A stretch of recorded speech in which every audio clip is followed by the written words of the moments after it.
Certaines figures transcendent leur époque, laissant une empreinte indélébile qui résonne bien au-delà de leur passage. Eric Linwright, connu sous le nom d'Eazy-E, était l'une de ces âmes rares. Depuis un garage modeste à Compton, il a construit un empire musical qui a redéfini le hip-hop, transformant les luttes des rues en un mouvement culturel mondial. Mais son histoire va bien au-delà des disques vendus ou des paroles audacieuses. C'est un récit de survie, de gloire éblouissante, de trahison déchirante et d'une fin si soudaine qu'elle alimente encore aujourd'hui des questions troublantes. Comment un homme qui semblait invincible a-t-il pu s'effondrer en quelques semaines? Pourquoi des rumeurs de complot persistent-elles dans l'ombre? Et qu'est-ce qui fait de l'héritage d'Eazy-E une flamme qui ne s'éteint jamais? Plongez dans cette saga captivante, et si elle vous touche, abonnez-vous dès maintenant pour découvrir d'autres histoires de légendes musicales.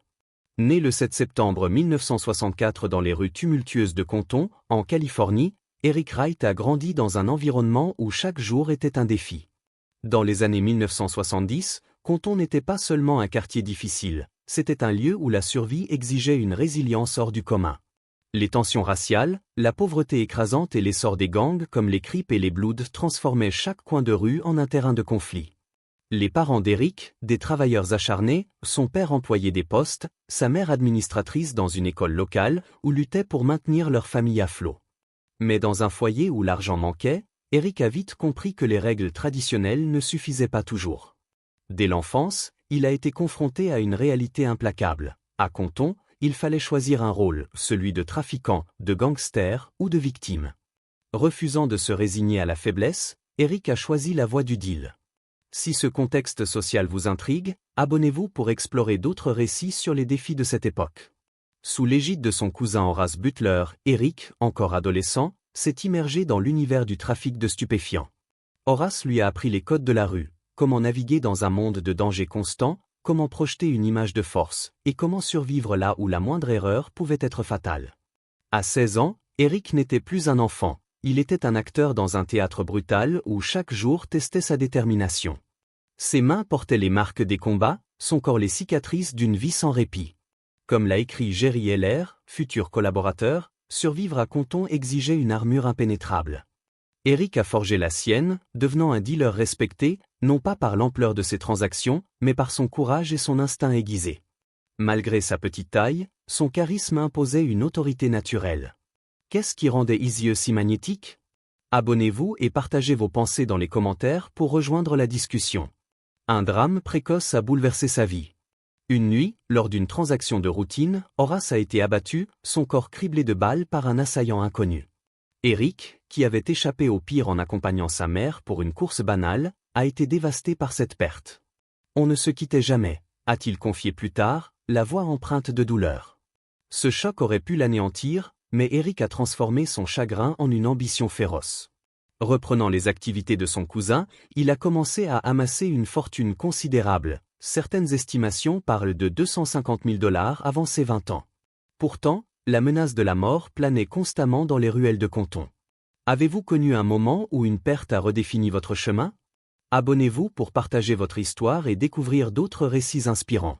Eric savait que le trafic de drogue n'était pas une voie viable à long terme. La violence qui avait emporté Horace le guettait à chaque instant. Il cherchait une issue, une façon de canaliser son énergie brute vers un avenir plus grand. Cet échappatoire, il l'a trouvé dans la musique. Avec l'argent accumulé dans la rue, il a investi dans un rêve audacieux, créer son propre label. En 1986, depuis le garage de ses parents, il a fondé Ruthless Records avec Jerry Heller, un vétéran de l'industrie musicale. Heller a apporté des fonds et une expertise, tandis qu'Eric conservait le contrôle créatif et financier. Ce n'était pas un simple partenariat, c'était une déclaration de pouvoir. Eazy-E n'allait pas mendier une place dans le monde de la musique, il allait le conquérir. Si cette audace vous inspire, abonnez-vous dès maintenant pour plonger dans d'autres histoires de visionnaires. C'est à ce moment qu'Eric, désormais Eazy-E, a croisé la route de deux talents prometteurs, André Young, alias Dr. Doctor, et Usher Jackson, alias Ice Cube. Avec MC Ren et DJ Yella, ils ont formé NWA pour Niggas We Attitude. Leur premier single, Boys and Zood, a été un véritable séisme. La voix rocailleuse d'Eazy-E, ses textes crus et son charisme brut ont capturé l'essence de Compton. Leur album Straight Outta Compton, 1988, a bouleversé le hip-hop. Des chansons comme Fuck DHA Police n'étaient pas seulement provocantes, elles étaient révolutionnaires, donnant une voix aux frustrations d'une génération confrontée à l'oppression policière et aux injustices systémiques. Le FBI a envoyé une mise en garde, les radios ont boycotté leurs titres, mais les fans, eux, étaient captivés. Cet album vous a-t-il marqué? Abonnez-vous pour partager votre première écoute et explorer l'impact du hip-hop. Le succès de NWA a propulsé Eazy-E au rang de légende, mais il a aussi semé les graines de la discorde. En 1989, Ice Cube a quitté le groupe, furieux des arrangements financiers qu'il jugeait inéquitables. Malgré le triomphe de l'album, il vivait encore chez ses parents, une réalité qui alimentait son amertume. Il a accusé Jerry Heller, et par extension Eazy-E, de manipuler les profits. Son titre No Vaseline était une attaque cinglante contre Eazy-E et Heller. En 1992, Dr. a suivi, dénonçant des pratiques similaires et s'alliant avec Suge Knight pour fonder Death Row Records. La dissolution de NWA, ce collectif qui avait redéfini un genre, a choqué les fans. Ces tensions étaient-elles inévitables? Abonnez-vous pour en débattre et découvrir d'autres rivalités musicales. Eazy-E, lui, refusait de céder. Il a répondu par la musique, publiant des projets solos comme Easy Does It et 5150, Home 4 DHA Sick. Des titres comme Real Mutafukin GS étaient des ripostes directs à Dr, prouvant qu'Eazy-E pouvait tenir tête à ses adversaires. Easy Does It s'est vendu à plus de 2,5 millions d'exemplaires, et Ruthless Records a signé des artistes novateurs comme Bone Thugs Harmony. Eazy-E n'était plus seulement un rappeur, il était un magnate, un pionnier qui transformait l'adversité en triomphe. Si son parcours entrepreneurial vous motive, abonnez-vous pour explorer d'autres histoires de bâtisseurs d'empires musicaux. Cependant, derrière les succès, sa relation avec Jerry Heller devenait de plus en plus tendue. Heller, un homme d'affaires blanc originaire de Cleveland, semblait être l'opposé d'Eazy-E, un rappeur forgé dans les rues de Compton. Leur collaboration était puissante mais fragile, marquée par une méfiance croissante. Heller se présentait comme une figure paternelle, mais beaucoup le voyaient comme un opportuniste. Ice Cube et Dr l'accusaient d'avoir détourné les revenus du groupe, des allégations qu'Heller a toujours niées. DigiSpeed, un proche d'Eazy-E, a décrit leur lien comme stratégique plutôt qu'affectif. Eric utilisait Heller pour atteindre ses objectifs, a-t-il expliqué. Mais à mesure que les tensions s'accumulaient, Eazy-E a commencé à consulter d'autres conseillers, comme Charlie Jam, ce qui irritait Heller. Cette dynamique vous rappelle-t-elle des partenariats dans votre vie? Abonnez-vous pour partager vos expériences et en apprendre davantage. La rupture définitive avec Heller est survenue au début des années 1990, alors que les conflits avec Death Row Records s'intensifiaient. Eazy-E reprochait à Suge Knight d'utiliser des tactiques d'intimidation pour prendre le contrôle de son empire. Selon Heller, Knight aurait menacé Eazy-E en lui montrant l'adresse de sa mère, une manœuvre qui l'a profondément ébranlé. Dans un moment de désespoir, Eazy-E aurait envisagé des actions extrêmes contre Knight, une idée qu'Heller prétend avoir découragée. Mais la confiance entre Eazy-E et Heller était brisée. Peu avant sa mort, Eazy-E a coupé les ponts avec Heller, un geste qui a laissé le manager désemparé.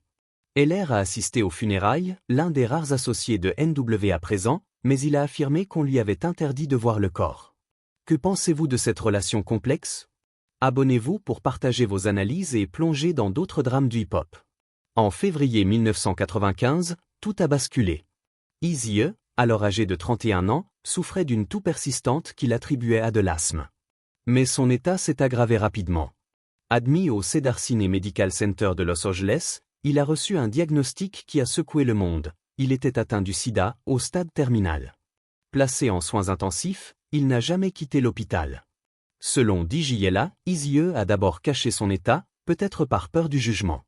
Il parlait normalement au début, a raconté Yella, mais après une opération, ils l'ont mis en coma artificiel. Dr, lors d'une dernière visite, a trouvé son ancien ami sous respirateur, inconscient. Je lui ai murmuré quelques mots, a-t-il partagé, la voix brisée. Cette scène vous émeut-elle? Abonnez-vous pour exprimer vos sentiments et découvrir d'autres moments poignants. Le 20 mars 1995, Eazy-E a rendu son diagnostic public via une déclaration lue par son avocat, Ron Sweeney. Aux côtés de Tomika Woods, sa compagne enceinte, il a admis être atteint du sida et a appelé ses fans à prendre la maladie au sérieux. Je ne suis pas religieux, a-t-il écrit, mais cette maladie est réelle. Elle touche tout le monde. Il a reconnu son mode de vie promiscu, ses relations avec plusieurs femmes, et ses 11 enfants de 6 mères différentes. Cette transparence, dans une époque où le sida était stigmatisé, était un acte de courage. Eazy-E, le parrain du gangsta rap, devenait un symbole de vulnérabilité. Si cette déclaration vous a touché, abonnez-vous pour rendre hommage à son honnêteté et recevoir plus de récits inspirants. Mais la rapidité de son déclin a suscité des interrogations. Comment un homme en apparence robuste avait-il pu succomber si vite? Des rumeurs ont émergé, alimentées par la méfiance envers l'industrie musicale et les rivalités d'Eazy-E. Sa fille Abby a produit The Mysterious Death of Eazy-E, une série documentaire explorant les zones d'ombre de sa mort. Certains, comme son fils Lil Eazy-E, ont accusé Suge Knight d'avoir orchestré un assassinat, pointant des propos troublants de Knight sur Jimmy Kimmel Live en 2003, où il plaisantait sur une méthode de meurtre par injection de sang contaminé. Le truc à la Eazy-E, a-t-il dit. Ces mots ont choqué les fans. Croyez-vous à ces théories? Abonnez-vous pour partager vos idées et débattre de ce mystère. D'autres éléments ont attisé les spéculations. Un document du FBI, déclassifié en 2011, suggérait qu'Eazy-E avait été ciblé par la Jewish Defense League pour une tentative d'extorsion. Des allusions dans Doggy Style de Snoop Dogg et létale injection d'Ice Cube ont été interprétées comme des références à sa mort.